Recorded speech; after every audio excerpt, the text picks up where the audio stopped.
हाँ चालू तो कराऊं पर लीफ है डालवानी चाहिए दुकान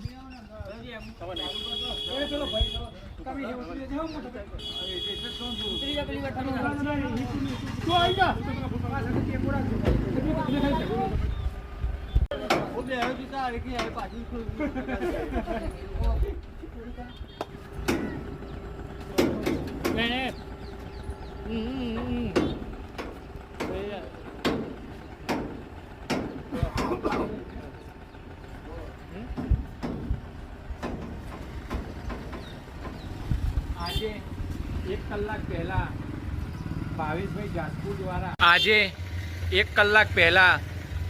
ભાવેશભાઈ જાસપુર દ્વારા આ ગૌ માતાનો કેસ પાંસર ગામેથી જે આવ્યો હતો તે છત્રાલથી મુકેશભાઈ દ્વારા અને અહીંયાના પાંસર ગામના સ્થાનિક ગૌ રક્ષકો ગૌ સેવકો અને ગૌ ભક્તો દ્વારા પેથાપુર ખાતેથી એમ્બ્યુલન્સ બોલાવી અને ગૌ માતાને આગળની સારવાર માટે મોકલી આપવામાં આવ્યા છે.